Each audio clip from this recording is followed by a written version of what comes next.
Welcome to Nation Now. I'm Pradeep Nambiar. In this, we talk about the news affecting the nation, UP, Maharashtra, and Mumbai. As they say, in every system, there's a conflict between abiding law and arbitrary power. The test for every democracy, it stands or it falls according to its own choice. Whether to give supremacy to the law or to the will of the people, whether to constitute a moral association maintained by duty or a physical one kept together by force. And also they say there has to be a congruence between the way people make wealth and the way they govern themselves. Because if the economic and political systems are dissimilar, one will eventually destroy the other. We welcome our esteemed guest in our studios today. We welcome Sushil Vyas ji from the Shiv Sena. Vyas ji, namaskar and welcome to the show. Namaskar, sir. Namaskar. We'll be shortly joined by Dr. Aviral Malik ji from the Bharatiya Janata Party and by Dr. Prakesh Prajapati from the SP. सुशील व्यास जी आपसे शुरुआत कर रहे हैं। Landmark decisions by Eknath Shinde ji. Eknath Shinde ji ने landmark जो ओसी के जो कहा कि we are going to have an OC amnesty scheme. We are going to involve fast track the Pagadi systems for redevelopment, Pagadi buildings. These are revolutionary judgments, revolutionary decisions. Sushil Vyas ji, I think the residents of all cities will like it. किस प्रकार से देखते हो व्यास जी? ये एक बहुत ही बहुप्रतीक्षित फैसला है जिसका पगड़ी की जगहों पर रहने वाले टेनेंट्स काफी अरसे से यानी बड़ी लंबे समय से इंतजार कर रहे थे। लगभग 10 लाख परिवार सिर्फ मुंबई शहर में इसका फायदा लेंगे। और दूसरा जो आपने बात की ओसी एमनेस्टी, ओसी, और आपने देखा बहुत से बिल्डर, आप तो खुद वकालत करते हैं और जानते हैं, बहुत से बिल्डर मकान बना के चले जाते थे, फ्लैट बेच के चले जाते थे और फ्लैट ओनर ने जल्दबाजी में वो कभी कागज वेरीफाई नहीं किया वेदर ऑक्यूपेशन सर्टिफिकेट मिला है या नहीं मिला है। वो अपना जल्दबाजी में फ्लैट खरीदने के पूरे कागज देखते नहीं थे और नतीजा ये होता था कि आगे जाके महानगर पालिका की तरफ से उनको काफी तकलीफ आती थी और वो तकलीफ बरसों तक चलती थी।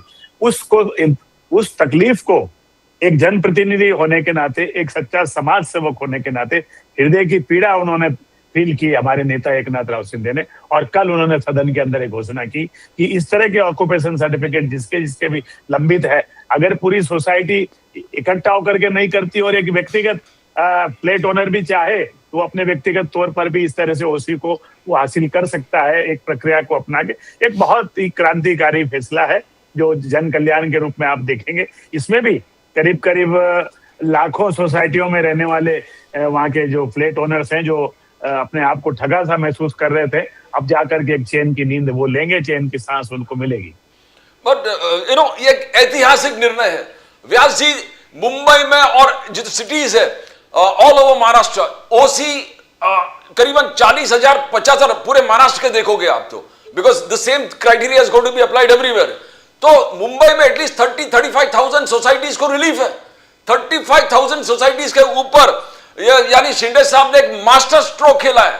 क्या यह चुनावी मोटिवेशन था? How do you see that? क्या चुनाव से प्रेरित था?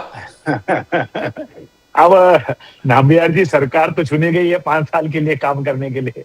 अब वो दुर्भाग्य कहूं सौभाग्य कहूं, कोई न कोई चुनाव तो चलता ही रहेगा। अब ये नगर पालिका का खत्म हुआ, महानगर पालिका का आएगा, वो खत्म होगा, जिला परिषद का आएगा। तो हर चीज को चुनाव के नजरिए से नहीं देखना चाहिए। हर चीज को कमिटमेंट है जनता के प्रति, जो हमारे मतदाता हैं उनके प्रति हमारा कमिटमेंट है जन कल्याण के काम करने का, उसी के चलते ये काम है। अब चुनाव ठीक है, इंसिडेंटली चुनाव भी सामने है, लेकिन चुनाव को मद्देनजर रखकर ये फैसले नहीं होते। जनता को एक बहुत बड़ी कोई रिलीफ देने के लिए, उनको एक हम लोग बहुत बहुप्रतीक्षित जो चिंता उनकी थी उनको मिटाने के लिए इस तरह की घोषणाएं की जाती है और उसको कार्यान्वित किया जाता है। ये this is actually a frontly ऐतिहासिक निर्णय तो है ही, मगर मुंबई और महानगर जो चुनाव आने वाला है, it's going to be a game changer. एक गेम चेंजर है व्यास जी। ये क्लियर कट, अब रास्ता पूरा टोटल साफ है महायुति का। महायुति ने क्लियर कट कहा, महायुति का मेयर भी, अब जो भी आपने कहा सब ठीक होने वाला है व्यास जी। नहीं, ये तो निश्चित है। इसमें तो जनता के प्यार और मोहब्बत को देखते हुए और जनता के बीच हम लोगों की जिस तरह से क्रियाशीलता लगातार हम लोग कार्य कर रहे हैं जन कल्याण के, हमें कहीं दो राय हमको नजर नहीं आती, कहीं हमको कंफ्यूजन नहीं है कि आने वाले महानगर पालिका के चुनाव हो या जिला परिषद के चुनाव हो, जनता एक बार फिर हमें पूरे हृदय के साथ समर्थन देगी और ताकत देगी अपनी सेवा करने के लिए हमको निर्वाचित करके। और आज दूसरा एक मेजर चीज हुआ है कि BJP for the first time Kerala में लोकल बॉडीज में त्रिवेंद्रम जो एक कॉर्पोरेशन है वो जीत लिया है बीजेपी ने। एक उनका कैपिटल जबरदस्त, सिटी है। हाँ, जबरदस्त ऐतिहासिक, खुद मोदी जी कॉन्ग्रेचुलेट किया है। मोदी जी ने खुद गुड विशेस दिए हैं वहां के बीजेपी कैडर्स को कि ये ऐतिहासिक है एंट्री इनटू केरला। क्या ये वंदे मातरम, क्या ये आर्टिकल 370, क्या ये इंपीचमेंट ऑफ जज, सुशील व्यास जी, क्या ये एक के बाद एक चीज हो गई, क्या this is the factors, how do you see it? देखिए नाम व्यास जी, ये कोई क्षणिक चीजें नहीं होती, ये एक लॉन्ग गोइंग प्रोसेस है। केरला में जो विशेषकर राजधानी वहां की है त्रिवेंद्रम में, वो इस तरह का बदलाव आया। मैं तो रिजल्ट देख रहा था, 50 सीट में से 50 सीट बीजेपी को मिली है, 26 सीट एलडीएफ और बाकी 19 सीट यूडीपी, 2 अदर मिली। अगर वो सारे भी इकट्ठा हो जाए तब भी बीजेपी को एक हाथ का बहुमत, इसलिए जनता चाहती थी कि कोई राजनीतिक घपलाबाजी नहीं हो जाए, खेल नहीं हो जाए, इसलिए जनता ने क्लियर कट 50 सीट दे करके कह दिया कि अगर तुम इकट्ठा होकर के जनता के फैसले के साथ खेलना भी चाहो तो नहीं खेल सकोगे। और बीजेपी को 5 साल तक मौका दिया उस शहर को विकसित करने का, उस शहर को सुधारने का, उस शहर में जन कल्याण के काम करने का। अभी वेलकम डॉक्टर राकेश प्रजापति साहब। राकेश प्रजापति साहब, वेलकम टू द शो, नमस्कार। Thank you. डॉक्टर प्रजापति, अभी हम लोग चर्चा करते हैं सुशील व्यास जी से। मोदी साहब इज वेरी हैप्पी, केरला में एंट्री हो गया एक जबरदस्त तरीके से लोकल बॉडीज में, कॉर्पोरेट इलेक्शन में तिरुवनंतपुरम जो कैपिटल है केरला का, वो हासिल कर दिया। कॉर्पोरेट इलेक्शन, कॉर्पोरेशन चुनाव में एक जबरदस्त फीट है, मोदी साहब ने कांग्रेचुलेट किया। क्या आपको लगता है कि ये वंदे मातरम हो गया, इंपीचमेंट ऑफ तमिलनाडु जज हो गया, तमिलनाडु टेंपल जो एक विषय था वो कंट्रोवर्सी था, आप क्या देखते हो ये सब जो कारण है, it has added to the victory और inroads into Kerala there? Doctor Prajapati साहब जी, देखिए वहाँ पे लोकल बॉडी के चुनाव हैं। लोकल बॉडी में बहुत सारी चीजें देखनी पड़ती हैं। वहाँ के लोकल प्रत्याशी पर भी ज्यादा डिपेंड करता है। लोकल चुनाव ज्यादातर प्रत्याशी पर डिपेंड करता है, पार्टी जन सीटों पर नहीं होता है। तो ये क्योंकि हमारी वहाँ समाजवादी पार्टी वहाँ पर लड़ती नहीं है, इसलिए मुझे ज्यादा जानकारी यहाँ पर है नहीं कि हमारे वहाँ कांग्रेस में किस तरीके से लड़ाई लड़ी है। लेकिन वही मैं बधाई देना चाहता हूँ अगर जीत प्राप्त हुई तो इसके लिए बधाई। लेकिन कहीं ना कहीं थका हुआ महसूस करेंगे थोड़े दिन बाद वो लोग भी, केरल वाले भी, क्योंकि जिस तरीके से बिहार के अंदर थका हुआ महसूस कर रहे हैं। आज बुलडोजर चल रहा है दलितों के ऊपर विशेष रूप से। अभी पासवान जाति के, चिराग पासवान के मुंह पे भी दही जमा हुआ है इस बात से। और बिहार के अंदर जो है पासवान जाति के लोगों के गाँव को तोड़ा है, और वो महिलाएं रो रो करके चीख करके कह रही हैं कि हम 10,000 रुपये के बहकावे में आ गए, अगर ये 10,000 रुपये के बहकावे में नहीं आते तो शायद आज ये स्थिति नहीं होती। तो अगर केरल के लोगों ने अगर इस तरीके से किसी लोकल लोगों के वादा किए होंगे निश्चित रूप से, कि ये वादे तो बड़े लंबे लंबे करते हैं। 5 करोड़ रोजगार के वादे किए थे, कहाँ है 5 करोड़ रोजगार? 100 की बात की थी, कौन से 100 स्मार्ट सिटी बन? काला धन 100 दिन के अंदर वापस आएगा, मोदी जी कहते थे। रुपया मजबूत होगा। आज रुपये की स्थिति क्या है? पहले मुख्यमंत्री जी जब मुख्यमंत्री थे ना मोदी जी, तो बड़े बड़े लंबे चौड़े भाषण कहते थे और कहते थे कि जिस देश का रुपया गिरता है उस देश का प्रधानमंत्री के बारे में क्या शब्द कहते थे। आज आज आज रुपया की स्थिति क्या हो गई है? और वो तब कहते थे जब रुपये का भाव 40 और 50 रुपये था डॉलर के मुकाबले। आज वो 90 से ऊपर निकल गया। आज मुंह नहीं खुलता प्रधानमंत्री जी का। तो कुलदीप जी, बहुत सी चीजें हैं, ये वादा बहुत लंबे चौड़े करते हैं। लेकिन आज बिहार में 10,000 रुपये का इन्होंने वादा किया था, 19 किस्तें देने को कहा था, दूसरी किस्त का इंतजार कर रहे हैं लोग वहाँ पर, कब देंगे ये 10,000 रुपये का। मध्य प्रदेश के दिल्ली के अंदर महिलाओं को 2,000 रुपये, 2,500 रुपये देने का इन्होंने वादा किया था। आज तक नहीं दिया, 6 महीने से ज्यादा होने जा रहे हैं दिल्ली के अंदर। तो कुलदीप जी, ये केवल झूठे वादे करने वाले लोग हैं और झूठे वादे कर करके लोगों को फंसाने का काम करते हैं। वो है, होता है ना कि वेलिया आता है जाल लेकर के, पहले दाना डालता है और दाना डाल करके फिर पक्षी आ जाते हैं, फिर ऊपर से जाल डाल देता है। ये वही भाजपा के लोग वही हैं, ये वेलिया की तरह हैं और लोगों को दाना डालते हैं, लोगों को झूठे झूठे बातें सपने दिखाते हैं, सपने दिखाते हैं, उसके बाद ऊपर से जाल डाल करके उनको फंसाने का काम करते हैं, फिर व्यक्ति तड़पता रहता है और उसके अलावा कुछ नहीं। We welcome Dr. Aviral Malik ji from the Bharatiya Janata Party. Aviral Malik ji, welcome to the show. नमस्कार। अविरल मलिक जी, आपने सुना डॉक्टर राकेश प्रजापति साहब जिस प्रकार से कहा कि बेसिक इश्यूज को आप छोड़ दिए, आप इमोशनल खेलते, जैसे अखिलेश यादव जी ने कहा कि इमोशनल पॉलिटिक्स करते हैं मेन इश्यूज को छोड़ के, मगर फिर भी जीत जाते हो। जो आज मुबारकबाद मोदी साहब ने दिया केरल के लोकल बॉडी तिरुवनंतपुरम, वहां capital of Kerala local body corporation BJP first time जीत गया and entry into Kerala, that is what Prime Minister Modi says. How do you see Dr. Malik? क्या ये वंदे मातरम, फिर ये Tamil Nadu temple, Murugan temple complex, तो क्या यही मुद्दे हैं? आप लोकल मुद्दों, जो स्थानिक मुद्दे हैं, अनएम्प्लॉयमेंट, जो प्रजापति साहब बोल रहे हैं, you are not concerned about that, doctor Malik? जी नहीं, देखिए, जहां तक विषय एक तरीके से उत्तर प्रदेश की राजनीति का और आज का अगर बात कर जाए, तो आज तो हमारे उत्तर प्रदेश में प्रदेश अध्यक्ष भी बने हैं पंकज चौधरी जी। लंबे समय से पर्सनली मैं पंकज जी को देखता हूं और आज प्रदेश अध्यक्ष बने हैं और पूर्ण रूप से ये ओबीसी की बात करते हैं, तो निश्चित रूप से इस चीज को भी देख लेना चाहिए। महाराजगंज से वो लोकसभा के सांसद हैं, 7 बार के सांसद हैं, पार्षद भी रहे, डिप्टी मेयर भी रहे। और बेसिकली अगर बात कर जाए जाति पाति की, वैसे मैं बात नहीं करता हूं, लेकिन हाँ कुर्मी है, इस चीज को भी इन्हें देखना चाहिए और उसके साथ साथ पूर्ण रूप से जनता और गरीब के प्रति समर्पित हैं। और जहां तक विषय है एक तरीके से पर्टिकुलर असल मुद्दों का मैं आता हूं, तो असल मुद्दों की अगर बात कर जाए तो भारतीय जनता पार्टी और हम सब लोग डेवलपमेंट के मुद्दे पे बात करते हैं और उसी मुद्दे पे स्टक रहना चाहते हैं, उसी पर्टिकुलर मुद्दे पे ही बात हम करना चाहते हैं। गरीबी को समाप्त करना हमारा लक्ष्य है। गरीबी मुक्त भारत का निर्माण हो, रोजगार मुक्त भारत का निर्माण हो, भ्रष्टाचार मुक्त भारत का निर्माण हो और उसके साथ साथ विकास हो, विकसित भारत का निर्माण हो, एक भारत और श्रेष्ठ भारत की हम बात करते हैं। और जहां तक विषय है एक तरीके से हिंदू, मुस्लिम, सिख, ईसाई, जैन, बौद्ध, पारसी, जाट, गुर्जर, राजपूत, क्षत्रिय, वैश्य, सबको कंक्लूड करने का, सबको एकजुट करने का और पूर्ण रूप से एकजुटता पूर्वक सबको एक साथ लेकर चलने का हम काम करते हैं। इक्वालिटी में बिलीव करते हैं, कॉन्स्टिट्यूशन ऑफ इंडिया में बिलीव करते हैं और बिलीव करते हैं कि फंडामेंटल राइट्स को गांव गांव तक, गरीब तक पहुंचाया जाए, जो संविधान हमें मौलिक अधिकार प्रदान करता है। और उसके साथ साथ जहां तक विषय है, चाहे वो एक तरीके से जिस तरीके बात की जाती है भ्रष्टाचार की, करप्शन किस रूप में खत्म हो, किस प्रकार से महंगाई समाप्त हो, महंगाई मुक्त भारत का निर्माण हो, इस पे निश्चित ही हम फोकस करते हैं, इसमें कोई दो राय नहीं है। और जहां तक विषय है एक तरीके से हमारी पार्टी का, तो हमारी पार्टी अगर आज मजबूत है, सत्ता में आती है, तो किस कारण से आती है मैं समझता हूं वो भी सबको मालूम है। विकास के कारण से, विकास के मुद्दे पर ही जनता वोट देती है और बिना जनता के वोट के कोई पार्टी चुनी नहीं जा सकती। ये एक फैक्ट और रियलिटी है।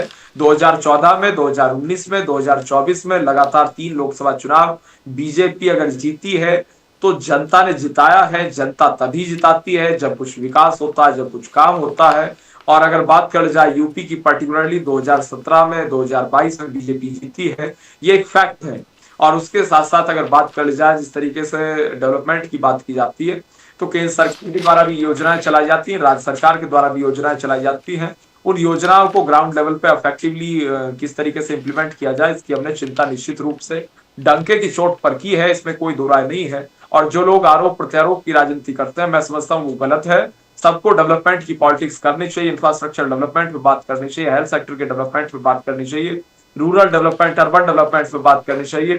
और उसके साथ साथ किस प्रकार से कंट्री प्रोग्रेस कर सके, इसको एक तरीके से मुद्दा बना के रखना चाहिए, इसके आधार पर चर्चा होनी चाहिए। और उसके साथ साथ कास्टिज्म को पूर्ण रूप से समाप्त करना चाहिए। जातिवाद के आधार पे किसी रूप में कोई काम नहीं होना चाहिए, लेकिन हाँ, सबको अपनी जातियों पे गर्व होना चाहिए और करता है भारत पूर्ण रूप से, इसमें कोई दो राय नहीं है। लेकिन कास्ट का फायदा, एक तरीके से जाति को वोट बैंक के रूप में देखना, ये चीज गलत है कि ये जाति है तो इसकी इतनी वोट है, वो जाति है तो उसकी उतनी वोट है। ये वाली राजनीति पूर्ण रूप से गलत है, इसमें परिवर्तन होना चाहिए। कुछ तो लोग मैं पर्टिकुलर नाम नहीं लेना चाहूंगा, बहुत बड़े स्तर के लोग हैं, बहुत से लोग हैं। मैं ये भी नहीं कहना चाहूंगा कौन लोग हैं, वो कहां से हैं, क्या नहीं है, लेकिन हाँ, जब चुनाव होते हैं मैंने उनके साथ बैठ के देखा है, रियलाइज किया है। वो लोकसभा वाइज अगर डाटा का एनालिसिस करते हैं या विधानसभा वाइज करते हैं, तो वो लोग इस आधार पे तय करते हैं कि इस पर्टिकुलर कॉन्स्टिट्यूंसी में, इस विधानसभा क्षेत्र में इतने यादव हैं, इतने जाट हैं, इतने गुर्जर हैं, इतने राजपूत हैं, इतने इस कास्ट के हैं। तो कास्ट के आधार पे वो लोग तय करते हैं कि आकलन करते हैं कि भाई हमारी पार्टी जीतेगी या हारेगी।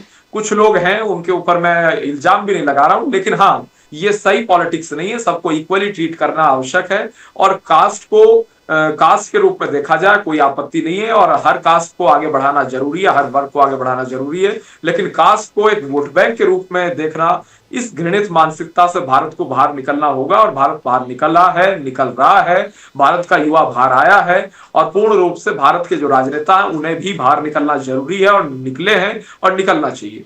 मैं Sushil Vyas ji, we didn't get you the whole week, you were busy.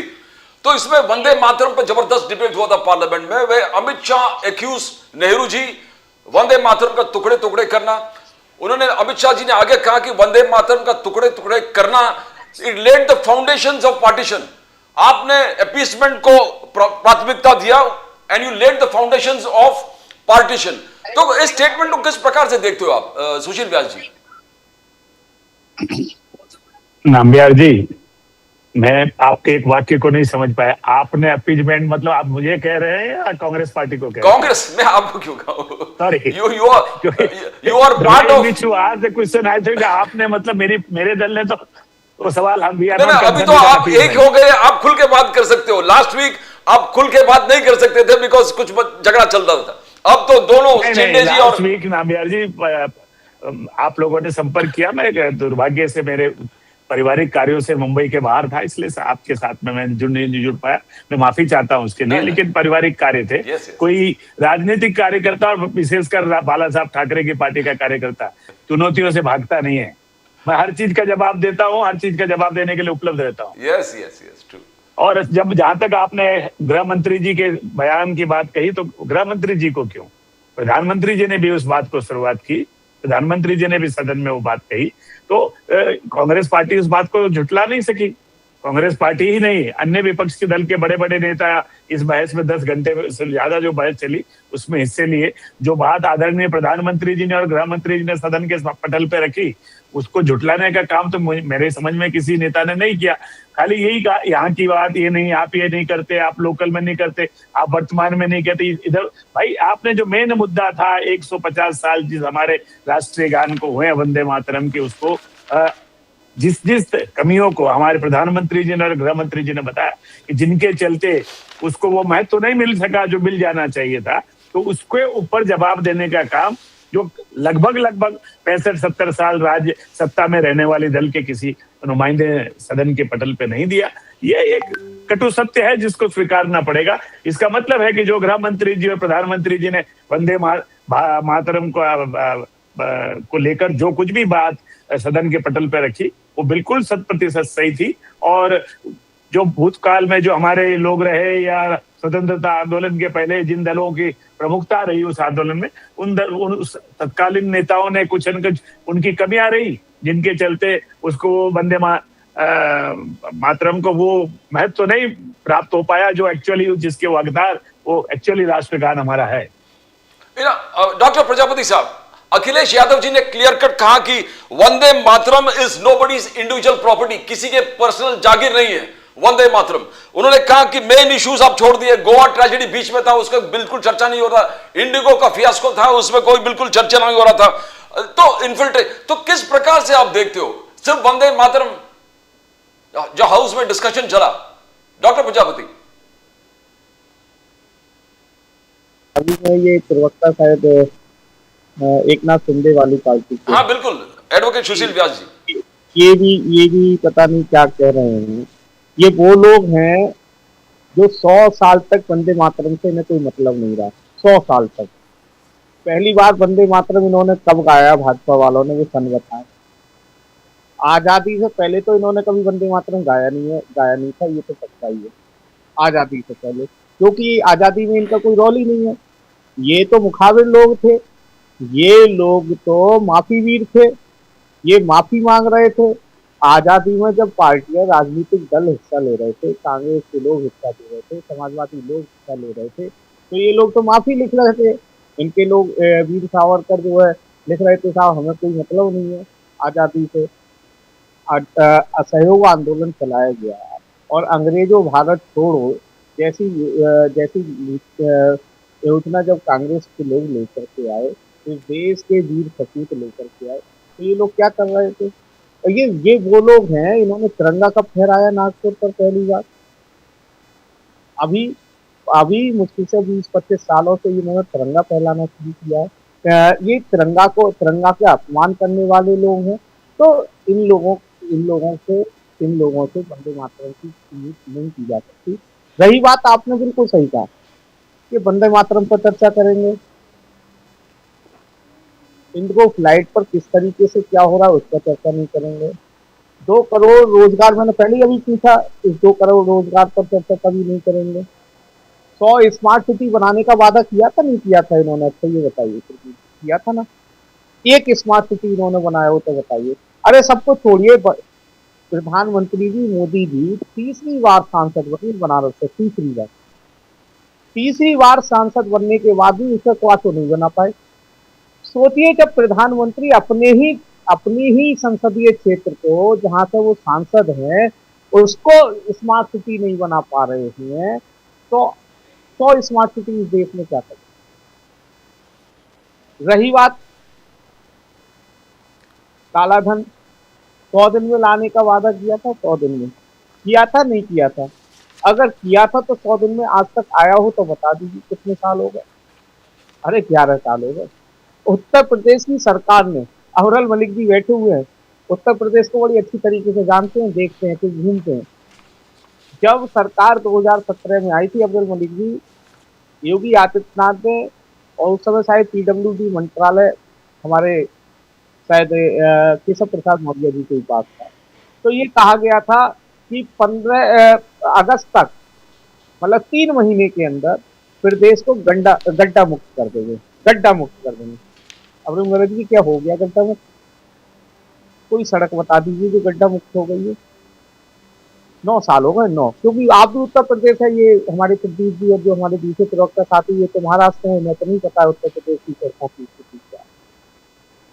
भाई, धरातल पर स्थिति बहुत गंभीर है, रुपया गिरता जा रहा है, पेट्रोल डीजल के दाम बढ़ते जा रहे हैं, गैस के दाम बढ़ते जा रहे हैं, सोना, मैंने तो बोला है प्रदीप जी, एक दिन राजीव जी भी थे और राजीव जी ने भी बात में सही कहा कि आज गरीब व्यक्ति आज शादी नहीं कर सकता। 1 तोला सोना, आप सोचिए, जो व्यक्ति मनरेगा में कार्य कर रहा है, जो व्यक्ति दैनिक मजदूरी कर रहा है, जो 500 रुपए की दिहाड़ी कर रहा है, उस 500 रुपए की दिहाड़ी में क्या खाएगा, क्या बचाएगा? आप सोचो, 100-200 रुपए बचेंगे दिन के। अगर 100 रुपए दिन के बचाता है या 200 रुपए भी दिन के बचाता है, तो महीने में कितने रुपए हुए? 6000। साल में कितने हुए? 12-72,000। अगर वो पूरे साल बचाएगा तो भी 1 तोला सोना नहीं खरीद सकता। ये स्थिति आप लोगों ने ला कर दी। ये जो मोटरसाइकिल 40-42 हजार रुपए की मिलती थी, 40-42 हजार रुपए की मिलती, वो मोटरसाइकिल आपने 1 लाख रुपए की बेचा, 1 लाख रुपए की। लोगों की कमर तोड़ के रख दी है महंगाई में, लेकिन आप लोगों को समझ में नहीं आ रहा।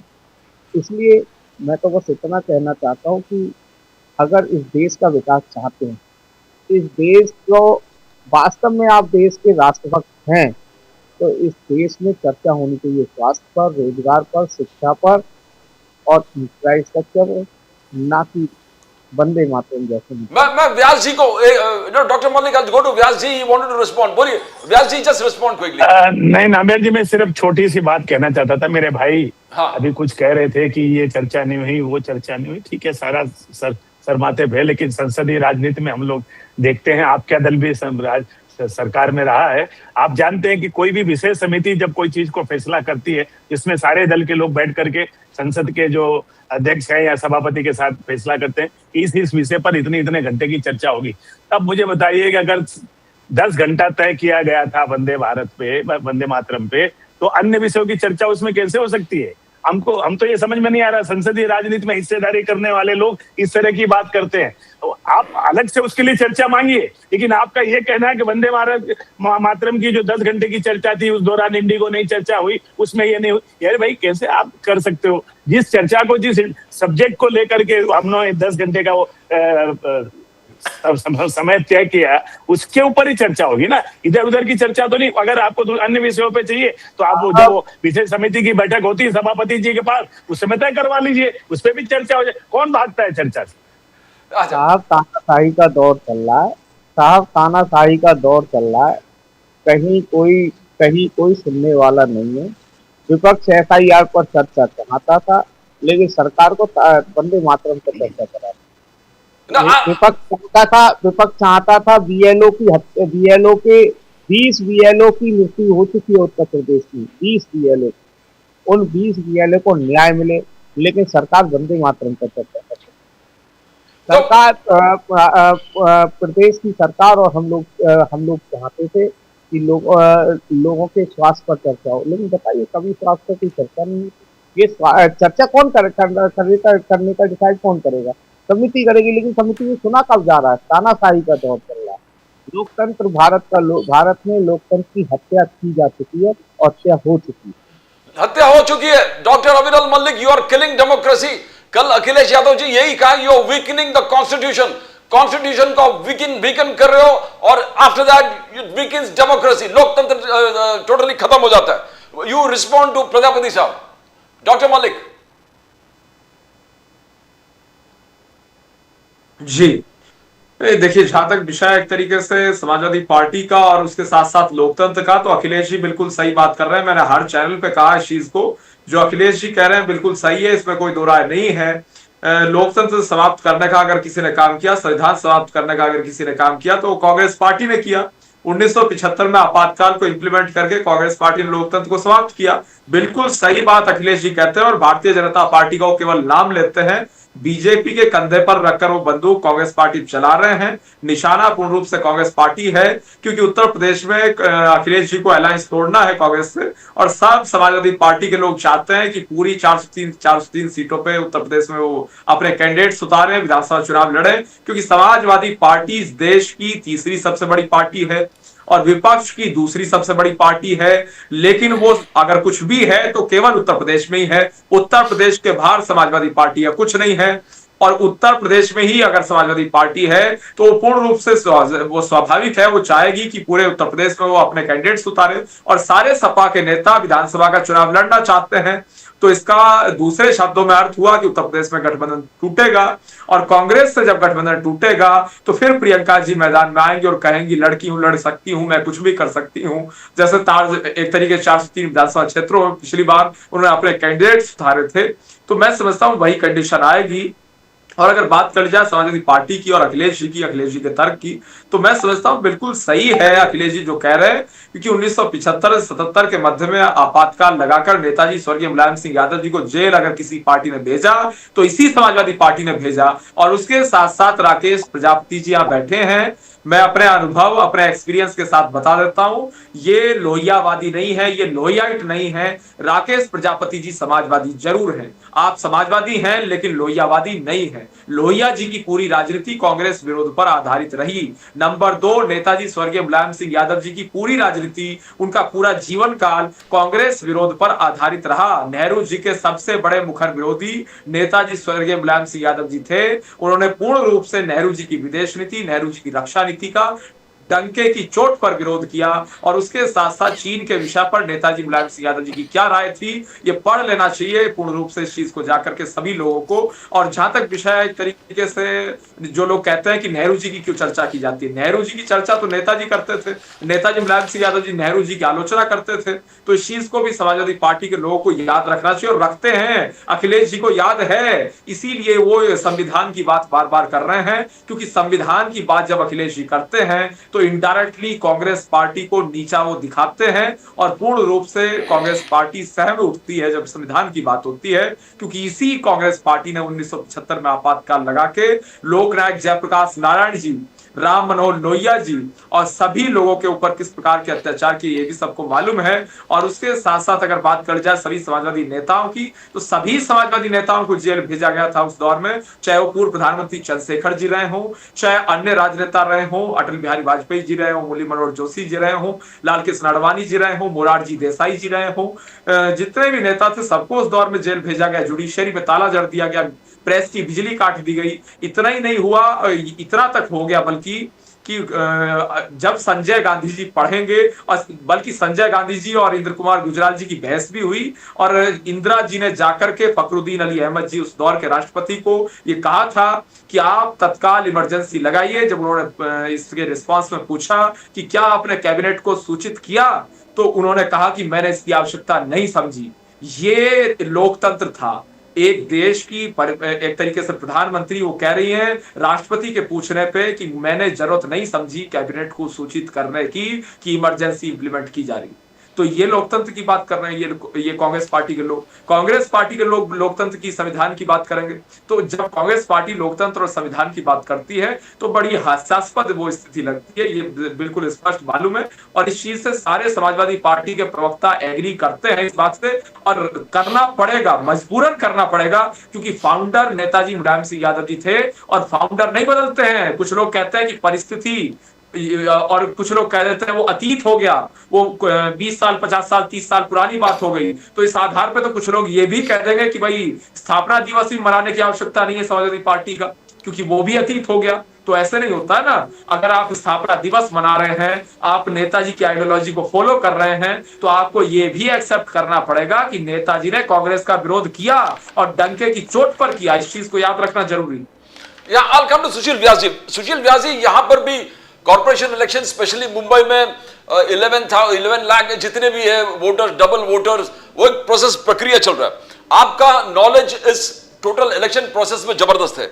अखिलेश, मुंबई में चल रहा है, अखिलेश यादव जी ने कहा SIR is NRC in disguise. SIR is NRC in disguise, ये अखिलेश यादव जी ने कहा। इलेक्शन कमीशन 3 करोड़ वोटर्स को डिलीट करने वाले हैं, 3 करोड़ वोटर को डिलीट करने वाले उत्तर प्रदेश में, और आर्बिट्रेरी तरीके से डिलीट करने वाले हैं, और maximum affected is going to be PDA। Vyas ji, as a person, as a lawyer, as an advocate, आप इस स्टेटमेंट किस प्रकार से देखते हो? नम्बियार जी, मैं बार बार आपके माध्यम से और अन्य जगहों पे भी ये कहते रहा हूँ, SIR की जो प्रक्रिया चल रही है 12 राज्यों में, उत्तर प्रदेश भी उसमें एक राज्य है, कौन सी प्रक्रिया में संवैधानिक कार्य वहां पे हो रहा है, अभी हमको ये जानना है। क्योंकि इलेक्शन कमीशन अगर थोड़ा सा भी हमारे जो लोग इसमें इंटरेस्ट ले रहे हैं या जिस पे बयान दे रहे हैं, वो इलेक्शन कमीशन का रोज अपलोड पढ़ ले। 99.8% करीब एन्यूमरेशन फॉर्म डिस्ट्रीब्यूट हुए 98 पॉइंट समथिंग फॉर्म डिजिटाइजेशन हो गए, वापस आ गए। तो क्या इसमें जन भागीदारी नहीं है क्या?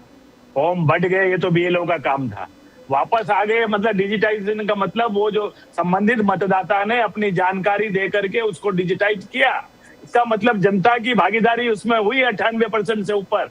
तो कहाँ कोई गलत हो रहा है? ये नेताओं के घरों में गलत हो रहा है, जो इसको इस SIR की प्रक्रिया को, जो ये मतदाता सूची को एक अच्छा स्वरूप मिलने जा रहा है, जो डबल मतदाता है उनको हटाने का कार्य, जो वहां से परमानेंट शिफ्ट हो गए उनको हटाने का काम, जो दुर्भाग्य से देहांतवासी जो है उनके नाम क्या नहीं हटाए जाए? जो मान लो बरसों से अपनी जगह से आकर के, जैसा मेरे जैसा व्यक्ति, मैं मूलतः राजस्थान का हूँ, लेकिन अब मैं मुंबई में स्थापित हो गया पिछले आने, तो क्या मेरा नाम राजस्थान में भी रहना चाहिए, यहाँ भी रहना चाहिए? नहीं रहना चाहिए। ये भारत का संविधान कहता है भारत का मतदाता एक ही जगह से मतदाता रह सकता है, वो 2-3 जगह से नहीं रह सकता। इसलिए उनका नाम, ये प्रक्रिया है SIR की, उसमें कहाँ कोई गलत काम हो रहा है? कोई खाली विरोध करना है इसलिए विरोध करना। और कल 11 तारीख अंतिम था, कोई अंतिम नहीं है, उसके बाद ड्राफ्ट रोल होगा, उसमें आप फॉर्म 7 भर के आपको लगता है कोई गलत सही हो रहा है तो उसको चैलेंज कीजिए।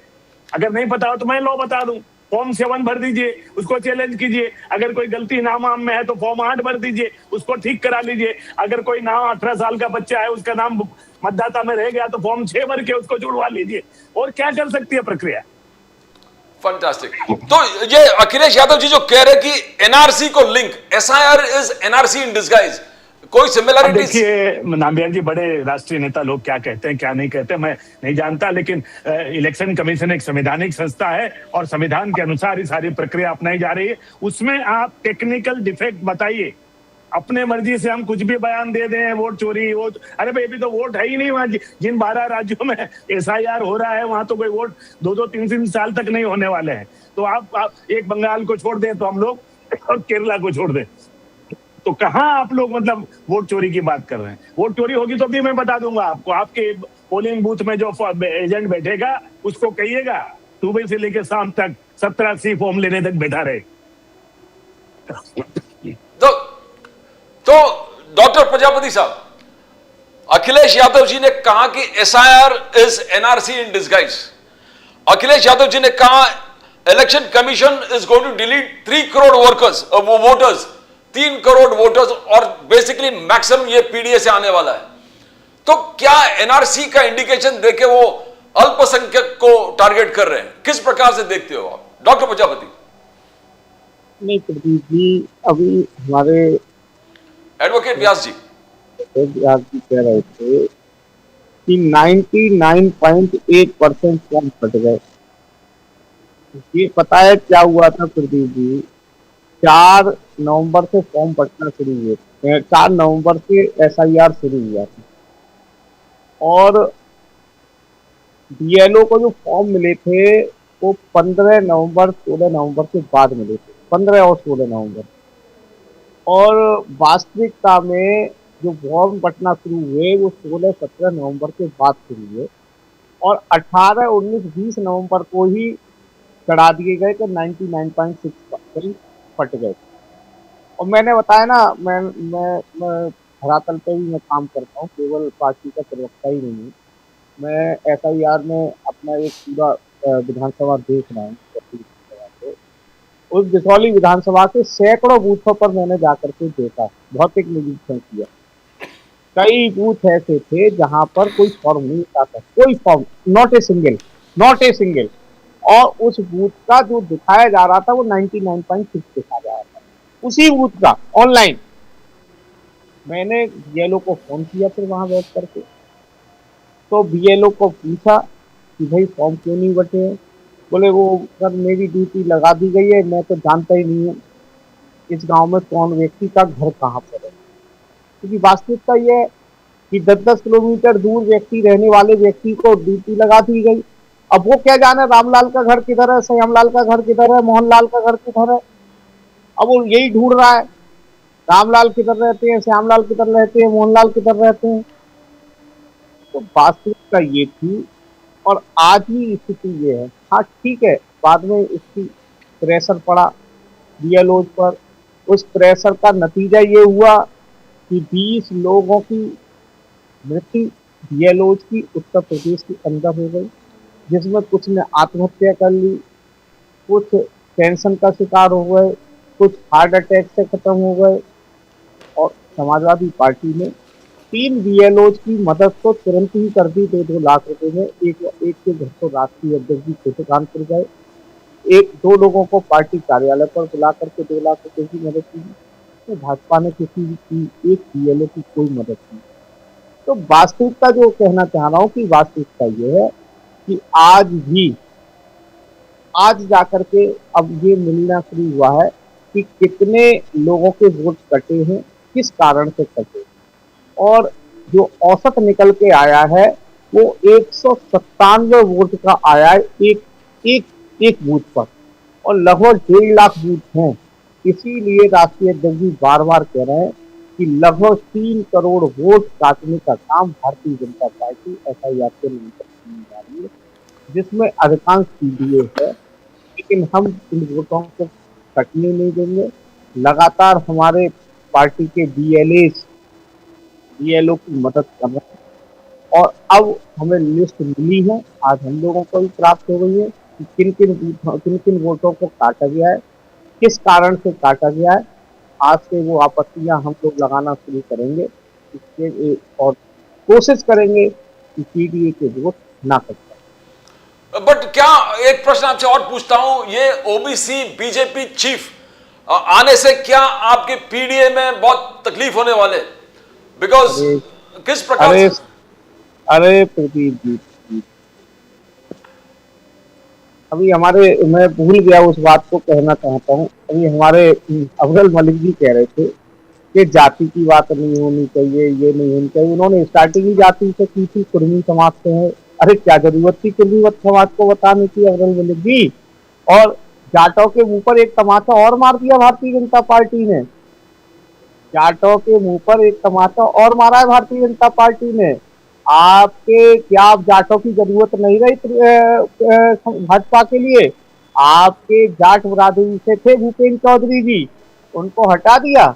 उनको हटा करके वही जाट नेता ही थे, स्वतंत्र देव सिंह चाह रहे थे मंत्री प्रदेश अध्यक्ष बनना। यानी कि जाटों की अब आवश्यकता नहीं रही भारतीय जनता पार्टी को। इसीलिए आपके जाटों को हटाकर कुर्मी बना दिया। तो प्रदीप जी सुन लीजिए दूसरी बात। भाई देखिए, एक ओबीसी गया, दूसरा ओबीसी आ गया, तो कहाँ पिछड़ों की क्या बात है? और भाई मैं भी काफी सालों से राजनीति कर रहा हूँ। मैंने तो चौधरी साहब का नाम कहीं नहीं सुना कि चौधरी साहब ने पिछड़ों के लिए कोई संघर्ष किया हो। कोई नाम नहीं।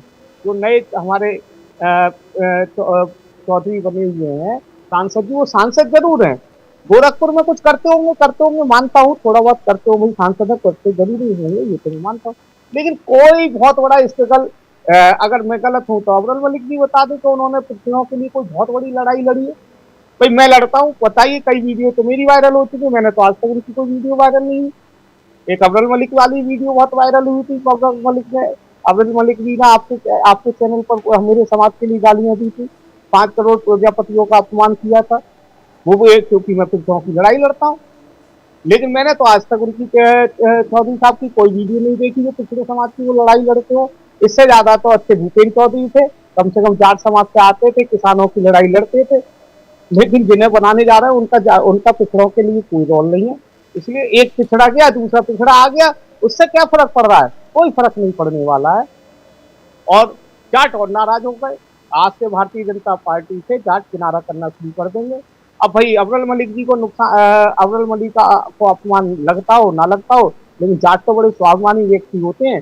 जाटों का तो स्वाभिमान जरूर दिखा होगा कि भाई हमारे प्रदेश अध्यक्ष थे भूपेन्द्र चौधरी, आखिर उनकी क्या कमी थी? चलिए, कार्यकाल पूरा हो रहा था, दूसरा मौका दे देते। अरे दूसरा मौका नहीं दे देते तो स्वतंत्र देव सिंह की चाह रहे थे, वो भी जाट समाज से आते थे, उन्हें दे देते, या कोई नया जाट चेहरा ले आते। या जाट चेहरा नहीं था? लेकिन जाटों का अपमान भारतीय जनता पार्टी ने किया है और जाट अपनी बार इस चीज का बदला लेंगे। डॉक्टर मलिक, बदला लेंगे। और एसआईआर, जो पहले क्वेश्चन जो व्यास जी से शुरू किया है, SIR is NRC in disguise. तो क्या आप टोटली अल्पसंख्यक, ये पूरे जो डिपार्टमेंट है उसको आप टोटली खत्म करने वाले हो एनआरसी को तुलना करके?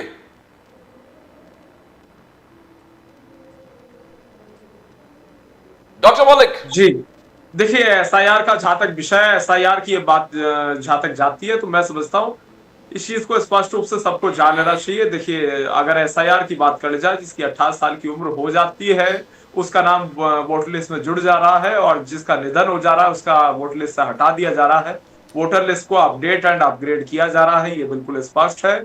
और उसके साथ साथ अगर बात कर जाए पर्टिकुलरली एसआईआर की, तो ये इस देश में शुद्धिकरण का कार्य नवी बार, शुद्धिकरण का कार्यक्रम नवी बार हो रहा है इस देश में।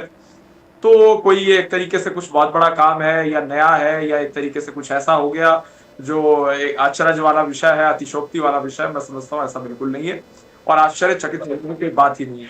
और जहां तक विषय आरोप प्रत्यारोप का, तो आरोप प्रत्यारोप की राजनीति इसमें किसी रूप में नहीं होनी चाहिए, ना करनी चाहिए। और एक तरीके से जहां तक ये राकेश जी ने बात कही और जहां तक समाजवादी पार्टी का विषय है, तो एसआईआर का मुद्दा तो बिल्कुल स्पष्ट है, बिल्कुल स्पष्ट है और बिल्कुल क्लियर कट है। और एसआईआर के मुद्दे पे अखिलेश यादव जी ने भी कहा है अपने जिला के पदाधिकारियों को, प्रदेश के पदाधिकारियों को, राष्ट्रीय पदाधिकारियों को, सांसद गणों को, विधायक गणों को कि वो जाए और क्षेत्रों में जाके वोट बनवाएं। अब उसके बाद विवाद क्या रह जाता है? उसके बाद विवाद अगर रह जाता है तो ये है कि कुछ ऐसे सांसद होंगे वही समाजवादी पार्टी में या ऐसे कुछ पदाधिकारी होंगे जो घर से बाहर नहीं निकलना चाहते होंगे और जो जाकर के वोट नहीं बनवाना चाहते होंगे, तो वो लोग सोशल मीडिया और मीडिया के माध्यम से कुछ मिसगाइड करने का काम कर रहे होंगे। और मैं समझता हूँ इससे ज्यादा कुछ नहीं है। अब ये तो अखिलेश जी ने कह दिया कि इन्हीं के कार्यकर्ताओं को आदेशित कर दिया जाए और वोट बनवाए, तो दैट मीन्स इनडायरेक्टली उन्होंने एक्सेप्ट किया है एसआईआर को, इनडायरेक्टली वो एक्सेप्ट कर रहे हैं तभी वो इस आदेश को दे रहे हैं। और दोहरी रणनीति या फिर एक तरीके से डबल स्टैंडर्ड्स अपनाना, जनता के बीच में दूसरी बात करना, मैं समझता हूँ ये चीज सही नहीं है। और वोट बनवाने के लिए जाना चाहिए सबको, क्या दिक्कत है इसमें, अपडेट कर रहे हैं। और अगर किसी की रियल वोट कटती है तो उसकी जरूर बनेगी, इस चीज को इन्हें याद रखना चाहिए। उसके कोई भी रियल व्यक्ति जिसकी वोट कटती है उसकी कटी रह जाएगी, ऐसा नहीं होगा। और फर्जी वोट डंके की चोट पर कटेंगी, कोई फर्जी वोट नहीं बचेगी, इस चीज को भी स्पष्ट जान लेना चाहिए। एक भी फर्जी वोट नहीं बचनी चाहिए, ये बिल्कुल स्पष्ट है। लेकिन ये राजनीति का मुद्दा नहीं है, घुसपैठिए हैं, घुसपैठियों को बाहर निकाला जाना चाहिए, निकाला जाएगा। सब राजनीतिक दलों को उस पर एग्री होना चाहिए और निश्चित ही सबको एग्री होना पड़ेगा। और जहां तक विषय है एक तरीके से घुसपैठियों का, ये कोई देश, ये देश धर्मशाला किसी रूप में नहीं है और ना इस देश को धर्मशाला के रूप में तब्दील किया जा सकता है। तो जो घुसपैठिया होंगे, जो आइडेंटिफाई होंगे, उनके ऊपर कार्रवाई, विधिक कार्रवाई जो आवश्यक होगी वो की जाएगी, उसमें कोई दो राय नहीं है। लेकिन जो यहाँ का व्यक्ति है वो व्यक्ति, उसकी वोट नहीं कटेगी, किसी दम पे नहीं कटने दी जाएगी, किसी प्रकार से नहीं कटने दी जाएगी। और डर के चोट में मैं कहता हूं किसी की वोट नहीं कटनी चाहिए। और उसके साथ साथ जहां तक विषय इन मुद्दों पर राजनीति करने का, इन मुद्दों पर राजनीति नहीं करनी चाहिए। एक नॉर्मल मुद्दे, स्वाभाविक मुद्दे हैं, ये स्वाभाविक विषय, ये लगातार होता है शुद्धिकरण का कार्यक्रम, ये कोई नई ऐसी चीज है ऐसा बिल्कुल। नो व्यास जी, आप एडवोकेट हो और हाल ही में तमिलनाडु मद्रास हाईकोर्ट के जज स्वामीनाथन को इंपीच करने का प्रस्ताव प्रेजेंट किया गया। ना how do you see that? High court के ऑर्डर का legal remedy lies in the supreme court, वहां तक न रुकते हुए डायरेक्टली इंपीचमेंट का एक प्रोसीडिंग शुरू करना, ये क्या, is it a healthy sign for democracy and judiciary? Advocate व्यास।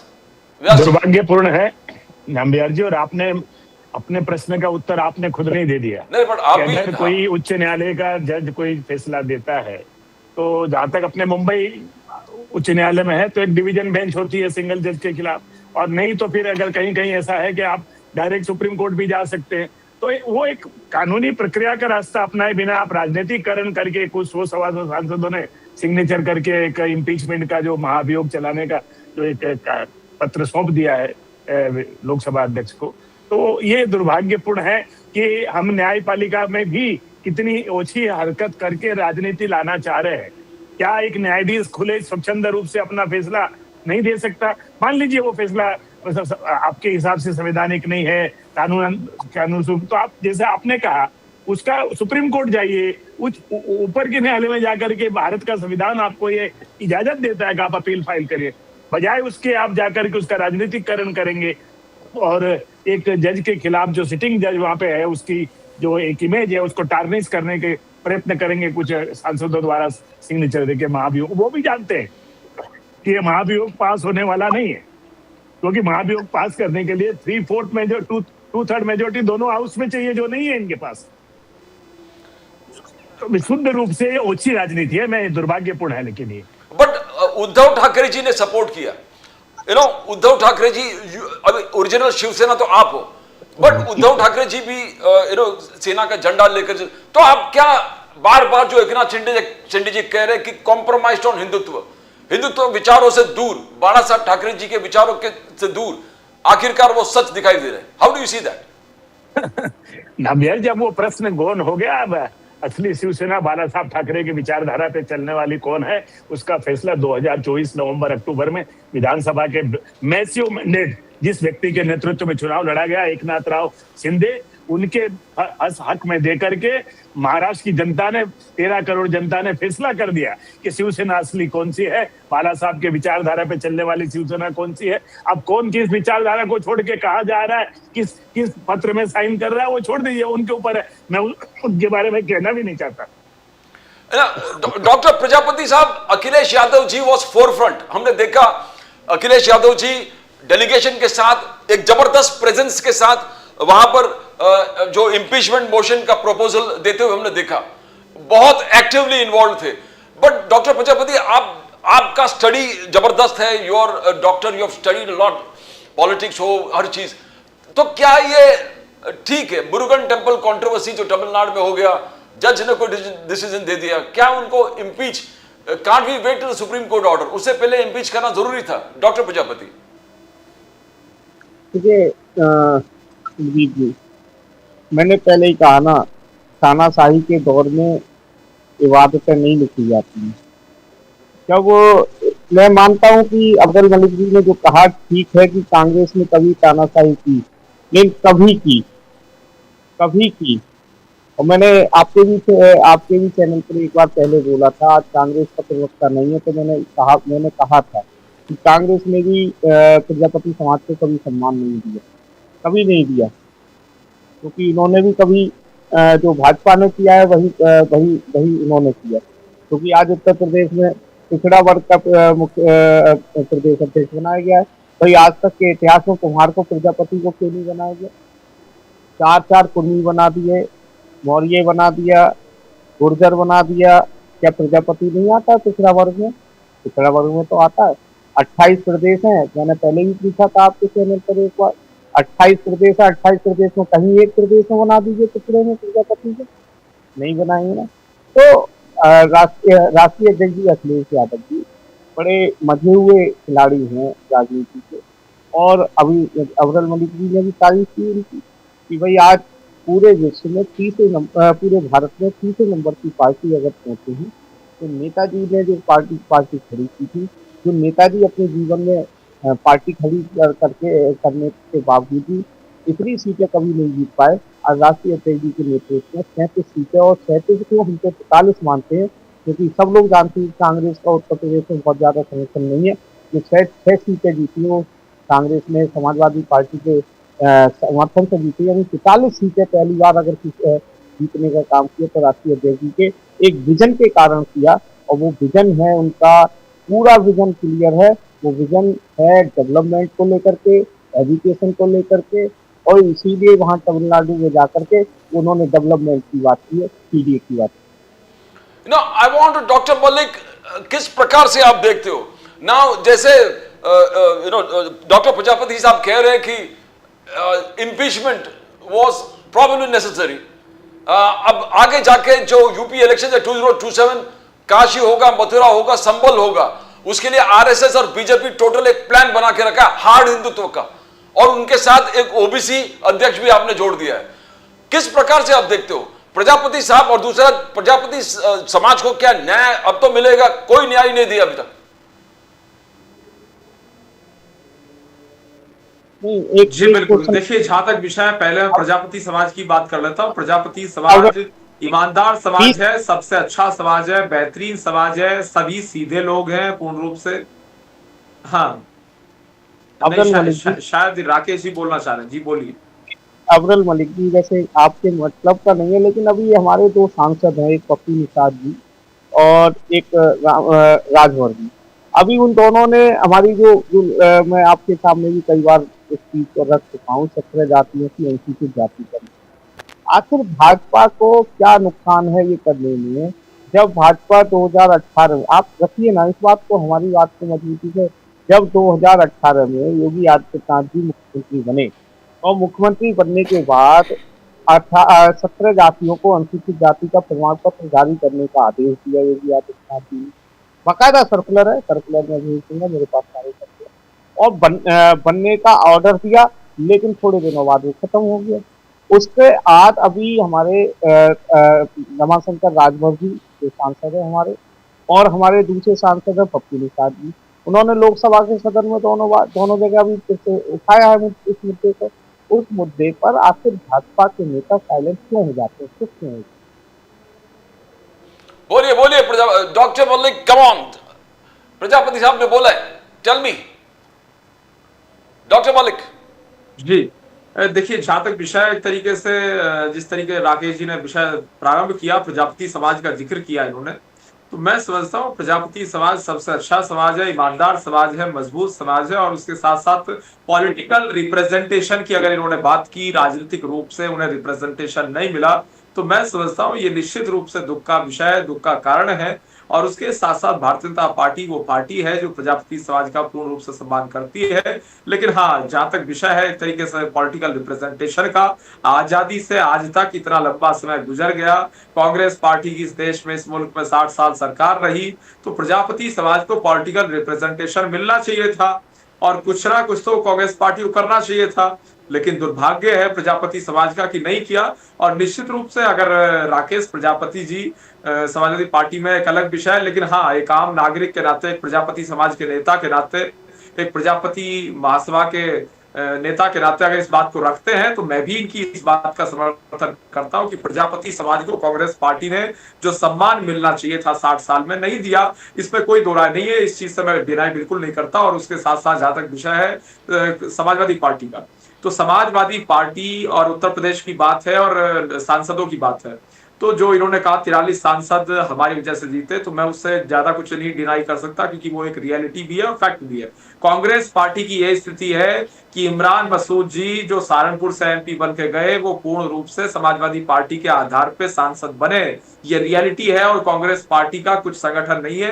पूरे पश्चिमी उत्तर प्रदेश में कांग्रेस पार्टी खोखली पार्टी है, समाप्त है। ना बागपत में इनका कोई मजबूत जिला अध्यक्ष है, ना गाजियाबाद में है, ना मथुरा में है, ना बुलंदशहर में है, ना अन्य जिलों में है, अन्य जनपदों में। मुजफ्फरनगर में कांग्रेस खत्म है, कहीं दूरबीन से दिखाई नहीं पड़ती। सहारनपुर में केवल एक इमरान मसूद है, इसके अलावा कोई कांग्रेस का नेता सहारनपुर में नहीं है।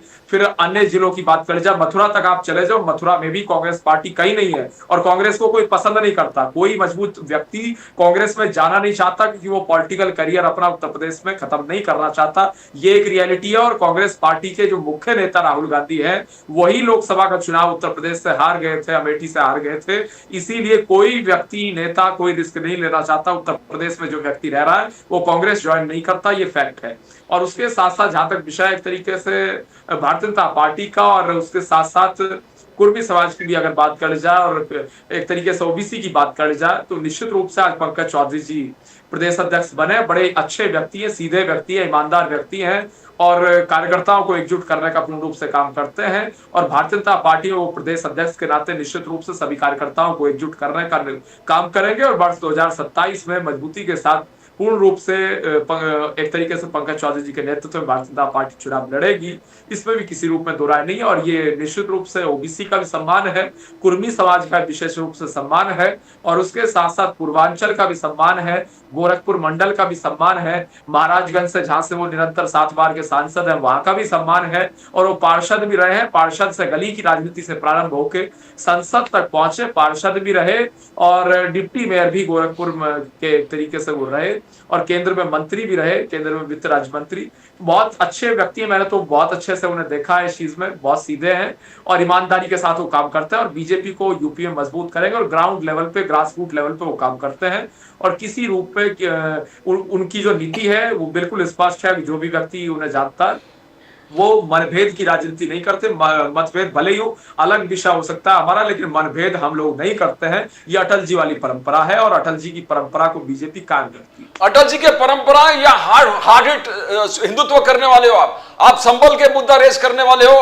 आप काशी के इशू रेस करने वाले हो, मथुरा के इशू रेस करने वाले हो, या आरएसएस मोदी साहब, आरएसएस और योगी आदित्यनाथ जी का मीटिंग हो गया।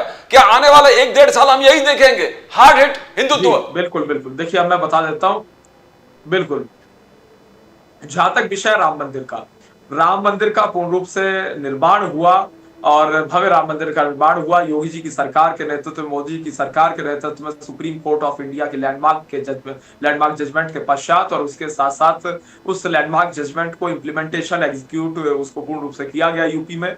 और किसी रूप में यूपी में ना दंगा हुआ, ना गुंडागर्दी हुई और भव्य राम मंदिर बन गया, ना किसी रूप में उत्तर प्रदेश का माहौल बिगड़ा। ये एक फैक्ट है, सब एक्सेप्ट इस चीज को करते हैं। और लॉ एंड ऑर्डर अच्छा रहा। कुछ लोग कह रहे थे कि उत्तर प्रदेश में दंगे हो जाएंगे, एक मच्छर भी नहीं मरा राम मंदिर निर्माण होने के कारण से। कुछ लोग राम मंदिर के फैसले के आधार पर कुछ लोग कह रहे थे, मैं पर्टिकुलर नाम भी ले देता हूं, अगर बात कर जाए असदुद्दीन ओवैसी जी की भी, तो असदुद्दीन ओवैसी जी भी इसका पूर्ण रूप से विरोध कर रहे थे और जिस जिस प्रकार की बात वो कह रहे थे, जब जिस दिन सुप्रीम कोर्ट ने जजमेंट, लैंडमार्क जजमेंट दिया था, प्रेस कॉन्फ्रेंस करके सबसे पहले ओवैसी जी ने विरोध किया था। तो ये चीजें गलत रही और गलत है। और अगर बात कर जाए उत्तर प्रदेश की, तो योगी जी के नेतृत्व में यहाँ राम मंदिर निर्माण हुआ। और काशी मथुरा की जो बात है, देखिए हमने राम मंदिर निर्माण अगर कराया तो उसमें पॉलिटिकल एजेंडा, पॉलिटिकल मुद्दा नहीं ढूंढा। राम मंदिर निर्माण के नाम पे हमने राम के नाम पे वोट नहीं मांगी, राम मंदिर निर्माण के नाम पे हमने वोट नहीं मांगी।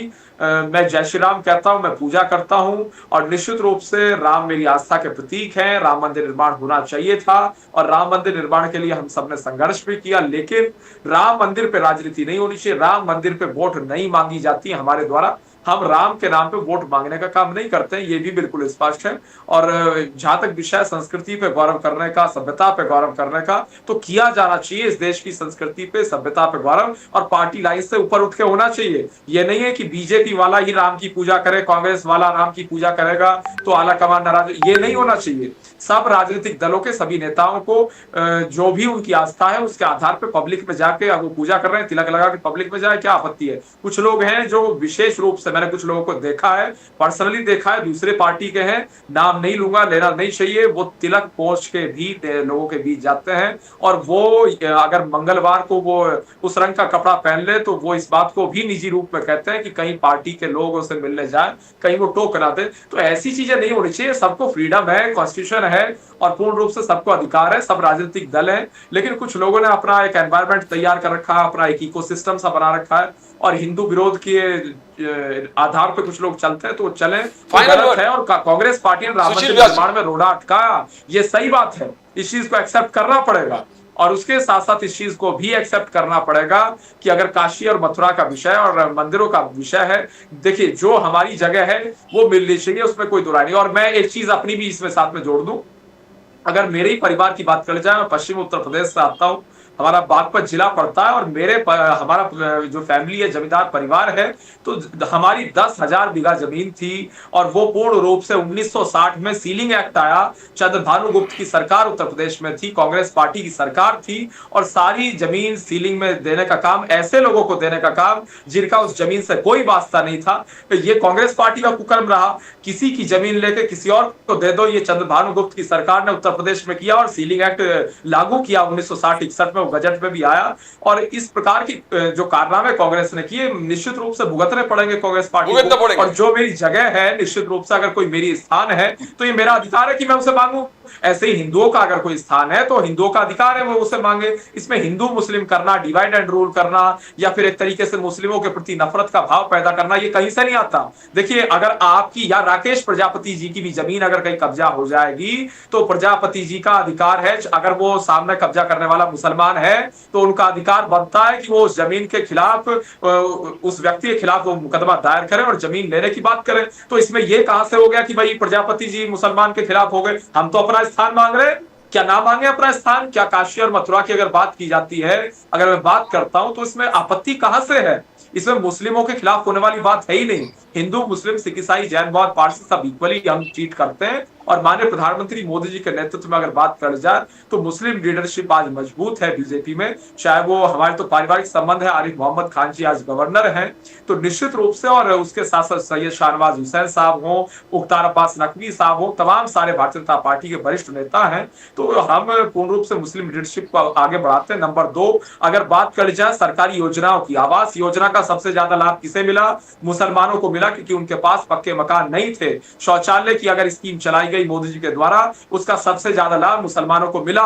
उज्ज्वला योजना का सबसे ज्यादा लाभ मुसलमान को मिला, क्योंकि उसके पास वो चीज नहीं थी, गैस सिलेंडर नहीं था, तो निश्चित रूप से मिला। जनधन योजना का सबसे ज्यादा लाभ इस देश के मुसलमान को मिला, क्योंकि वो गरीब था, उसका बैंक में खाता नहीं था। तो हम अगर योजना चलाते हैं उसका लाभ हिंदू को ही मिलता है, मुसलमान को ही मिलता है, सिख को ही मिलता है, जैन, बौद्ध, पारसी सबको मिलता है। सड़क नितिन गडकरी जी का मंत्रालय सड़क परिवहन मंत्रालय बनाता है, उस पर हिंदू, मुस्लिम, सिख, ईसाई सब चलते हैं। इस चीज को एक्सेप्ट करना पड़ेगा। फाइनल वर्ड सुशील व्यास जी, मान अगर इलेक्शंस सब महायुति एक साथ and very confident of victory, Congress आप पे एक्यूज कर रहे हैं जो फंड्स का डिस्ट्रीब्यूशन था आपने गलत तरीके से किया, मिलिंद देवरा जी को 17 करोड़ देना अलग अलग, how do you see that? संक्षेप में बिफोर वी फिनिश।